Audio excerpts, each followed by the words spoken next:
సమః సత్వసన్నాదః శైలపీడానిమిత్తజః పృథివీం పూరయామాస దిశశ్చోపవనాని చ శిరోభిః పృథిభిః సర్పాః యక్తస్వస్తికలక్షణైః వమంతః పావకం ఘోరం దదంశుర్దశనైః శిలాః తాస్తదా సవిషైర్దష్టాః కుపితైస్తైర్మహాశిలాః జజ్వలుః పావకోద్దీప్తా బిభిదుశ్చ సహస్రధా యాని చౌషధజాలాని తస్మిన్ జాతాని పర్వతీ విషఘ్నాన్యపి నాగానాం నశేకుః శమితుం విషం భిద్యతేయం గిరిర్భూతైః ఇతి మత్వా తపస్వినః త్రస్తా విద్యాధరాస్తస్మాత్ ఉత్పేతు స్త్రీగణైః సహ. విరామృహామిష్టానుభూతాన్ని వినే దుర్వికృతైశ్వరై. ఆ హనుమంతుడు ఎప్పుడైతే ఆ పర్వతాన్ని తన కాళ్లతో చేతులతో ఒత్తిడి కలిగించాడో అప్పుడు ఆ పర్వతం యొక్క గుహలోనూ ఉన్నటువంటి భూతములన్నీ, పాములు కావచ్చు, పక్షులు కావచ్చు, దేవతలు కావచ్చు, కిన్నెరులు కావచ్చు, కింపురుషులు కావచ్చు, వాళ్ళ గురించి కూడా తర్వాత వస్తుంది. దాంట్లో ఇవాళ వస్తుంది. ఇప్పుడు దాంట్లో ఉన్న భూతజాలములన్నీ వినేదుహు అరిచాయి, వికృతమైన స్వరంతో అరిచాయి. ఎప్పుడైతే నువ్వు సాధన ప్రారంభిస్తావో అప్పుడు నీలో ఉన్నటువంటి దుష్ట లక్షణాలన్నీ అరుస్తూ బయటకు వెళ్ళిపోతాయి. దీనిగా నీవు ఉత్తమోత్తమైన లక్ష్యంతో పని ప్రారంభించడం సాధన. ఆ సాధన ఎలా చేయాలని ప్రతి శ్లోకంలో చెబుతూ వస్తూ ఆ సాధన చేసిన తర్వాత వచ్చే ఫలితాలు ఏంటనేది ఒక్కొక్క శ్లోకంలో వివరిస్తున్నాడు. ఇప్పుడు గుహానిష్టానుభూతాన్ని వినేదు వికృతైశ్వరై అన్న శ్లోకం అయిపోయిన తర్వాత సమః సత్వసన్నాదః శైలపీడానిమిత్తజః పృథివీం పూరయామాస దిశశ్చోపవనాని చ. దిశశ్చ ఉపవనాని చ. దిశలు ఉపవనాలు. అది ఏం జరుగుతుందో ఈ శ్లోకంలో చెప్తున్నాడు. అలా అవన్నీ పెద్ద కేకలు పెట్టడం ప్రారంభించాయి. వీడెవడో ఈ పర్వతాన్ని అన్ని వైపుల నుంచి పీడించిన కారణంగా మా మీద ఒత్తిడి జరుగుతుంది, మేము ఇక్కడ ఉండలేకపోతున్నాం అన్న బాధ ఆ అరుపులలో కనబడుతోంది. అందుకని అవి ఎంత గట్టిగా వచ్చాయంటే సమహా సత్వసన్న, మహాసత్వసన్నాడు. సత్వము అంటే జంతువు అని అర్థం. మహాసత్వం పెద్ద పెద్ద జంతువులన్నీ కూడా మహానాదం చేస్తే ఎలా వచ్చిందన్న శైలపీడానిమిత్తజః, పర్వతాన్ని పీడించడం వల్ల అవి చేసిన శబ్దాలను కూడా పృథివీ పూరయామాస, భూమండలం అంతా నిండిపోయింది. భూమండలంలో దిశశ్చ ఉపవనాని చ. దిశలన్నీ నిండిపోయాయి, వనాలన్నీ నిండిపోయాయి. దేంతో? అవి చేసే శబ్దాలతో. అంటే అర్థం ఏమిటి? అప్పటిదాకా నీవు తెల్లవారుజామున లేచే అలవాటు లేదు, నువ్వు బలవంతంగా లేచావు. లేచిన తర్వాత నువ్వు చేసే కార్యక్రమాలను చూసిన వాళ్ళంతా అరే ఎప్పుడు పొద్దున లేచే అలవాటే లేదే, మరి ఇప్పుడు లేచి అద్భుతంగా కార్యక్రమాలన్నీ చేస్తున్నారే అన్నటువంటి భావన అంతటా ప్రసరణ అవుతుంది. నీలో ఉన్న దుర్లక్షణం ఎప్పుడైతే బయటకు వెళుతూ వికృతంగా అరుస్తుందో అది అందరికీ వినపడి దానివల్ల అందరిలో కూడా సత్ ఆలోచన కలుగుతుంది అని చెప్పడం కోసమే పృథివీ పూరయామాస దిశశ్చ ఉపవనాని చ. శిరోభి పృథివీ సర్పాః వ్యక్త స్వస్తిక లక్షణైః వమంతం పావకం ఘోరం దదంశుర్దశనైః శిలాః.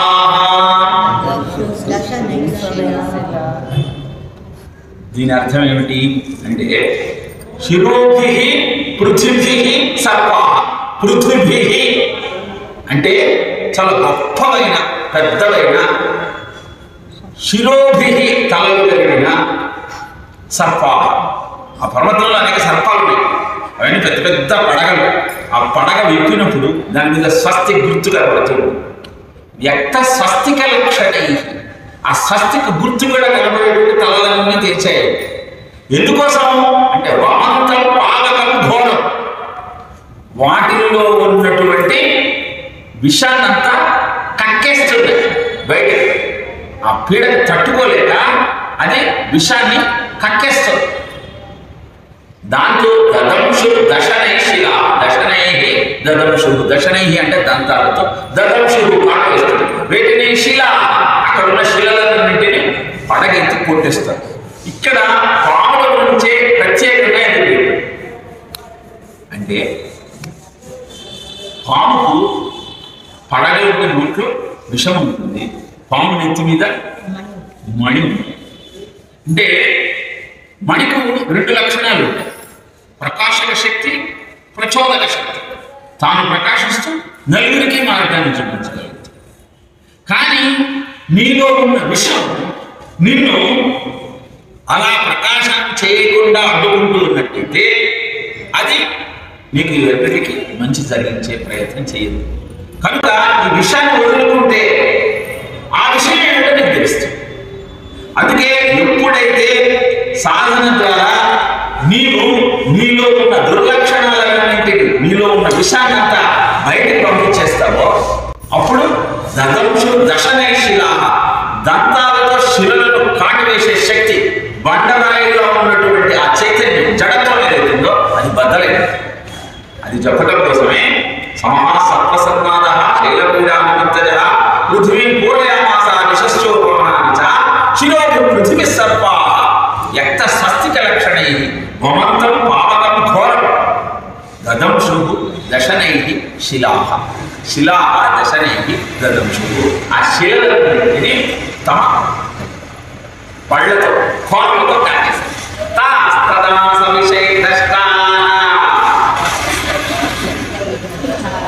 పారాయణ చేయడం కూడా నేర్చుకోవాలంటే నేను మీకు ఇంతకుముందు ఈ శ్లోకాలు వచ్చు, కానీ మళ్ళీ ఒకసారి తప్పు లేకుండా వాటిని పారాయణ చేసే ప్రయత్నం చేయండి.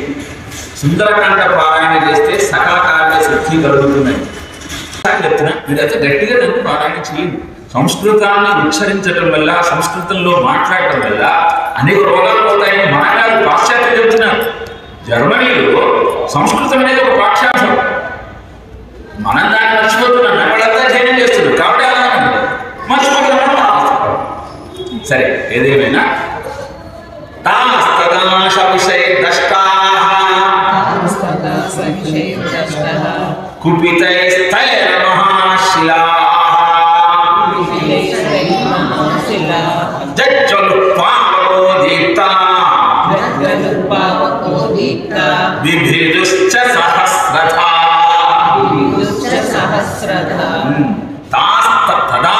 అప్పుడు తా మహాశిలా, ఆ మహాశిలలన్నీ కూడా విభిదుశ్చ సహస్రత, వీరి ముక్కలైపోతాయి. అంటే అద్భుతమైన సాధనను ప్రారంభించినప్పుడు వీళ్ళు ఉన్న జడత్వం అంతా ముక్కలై బయటపోతుంది. చేయాల్సింది ఏంటి? సాధన. తెలుగును చూసి చదవటం రాని వాళ్ళు, సంస్కృతం అంటే ఏంటో తెలియని వాళ్ళు ఈరోజు అద్భుతంగా పారాయణ ఎలా చేయగలుగుతారు చెప్పండి. సాధన ఉన్న బండ బరువు ఎంతైనా ప్రవాహ ధాటికి మారిన రూపు చేతిలో ఆటబొమ్మ. ప్రవాహం పక్కన పెద్ద పెద్ద బండరాలు ఉంటాయండి. ఈ ప్రవాహం నిరంతరంగా కొనసాగితే ఏమవుతుంది? ఆ బండరాయి గులకరాకైతే ఇంటికి తీసుకొచ్చి మనం కష్టాలు ఆడుకుంటాం. కాబట్టి రాదు అన్నటువంటి జడత్వాన్ని పక్కకు పెట్టి సాధన అనే ఆయుధాన్ని కనుక చేత పట్టుకుంటే ఎంత పెద్ద లక్ష్యమైనా సరే సాధించవచ్చు అని చెప్పడమే సుందరకాండ యొక్క ప్రయోజనం. అందుకే సుందరకాండ చదివితే సకల కార్య సిద్ధి అవుతుంది. కారణం దాంట్లో ఉన్న బీజాక్షరముల యొక్క విస్ఫోటం పారాయణ ద్వారా జరిగితే, అర్థాన్ని తెలుసుకుంటే చేసే తప్పేమిటో నువ్వే గుర్తించి నీ జీవితాన్ని సక్రమమైన మార్గంలో నడుపుకునే అవకాశం నీకు జరుగుతుంది. కాబట్టి నీ జీవితం అద్భుతంగా ఉంటుంది. అనుకున్న లక్ష్యాలను నువ్వు నెరవేర్చుకోగలుగుతావు. అందుకే మనం ఎలా ఉండాలి అంటే ఆంజనేయుడు గారు ఉండాలి. ఎందుకు అంటే ఆంజనేయుడు యొక్క తర్వాత క్యారెక్టరిస్టిక్స్ ఒకటి ఒకసారి ఆయన ఆత్మహత్య చేసుకోవాలనిపిస్తుంది. మనకు కూడా ఎందుకు చాలా పెద్దవాళ్ళకి అనిపిస్తుంది. మళ్ళీ వెంటనే నేను ఎంత తప్పు చేస్తున్నాను అనుకుంటాడు. ఒకసారి ఇంత అద్భుతమైన కాయంతో నేను వెళ్తున్నా కదా, నన్ను చూసి రాక్షసులంతా చాలా ఉత్సాహంగా నా గురించి ఎదురు చూస్తారని ఆయన కూడా ఒక క్షణ అహంకారం వస్తుంది. తర్వాత చచ ఇదేంటి నేను ఇలా ఆలోచిస్తున్నాను అనుకుంటాడు. యథా రాఘవ నిర్ముక్త శరస్వశన విక్రమ గచ్చే తద్వద్దముచ్చామి లంకా బాణపాలికం ఉంటాడు. నేను రాముడు వదిలిన బాణాన్ని, అంతేగాని నా ప్రయోజనమే ఉంది, నా గొప్పతనమే ఉంది అంటే ఎంత ఉత్తమోత్తమైన స్థితికి నువ్వు వెళ్ళినా అహంకారం అనేది నీ దరిదానీయకు అన్నది హనుమ యొక్క అద్భుతమైనటువంటి లక్షణం. అహంకార రహితమైన జీవనమే హనుమత్తత్వం. అది రెండో తర్వాత చూద్దాం. ఇక్కడ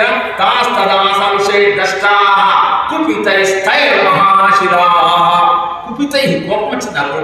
పాము బాగా వచ్చేం చేసింది, పడగ ఎత్తి ఆ శిలల మీద గట్టిగా కొట్టితే ఏమైంది, జజ్జలు పాలతో దిప్పు. దాని విషం సామాన్యమైన విషమా, దాని కోపం సామాన్యమైన కోపం. కొట్టేసరికి ఆ శిల అంతా కూడా బద్దలే 1000 సహస్రత, మీకు చూస్తే సహస్రత 1000 ముక్కలే బయట. యాని చౌషధ జాలాని తస్మిన్ జాతాని పర్వతే విషఘ్నాన్యపి నాగానాం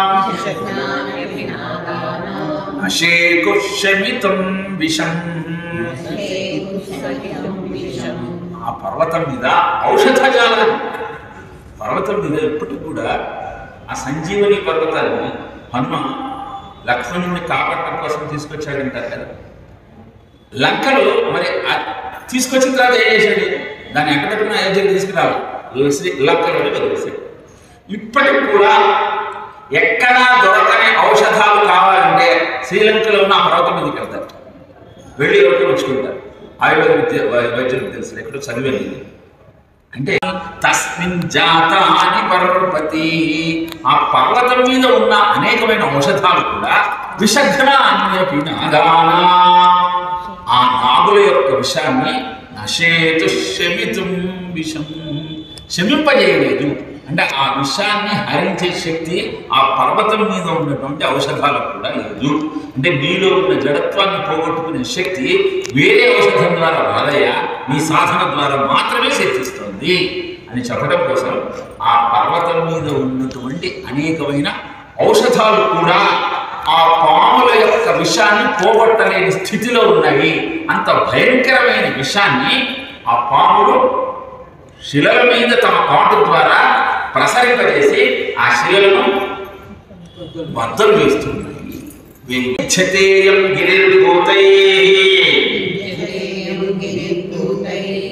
ఇది మత్వా తపస్వినః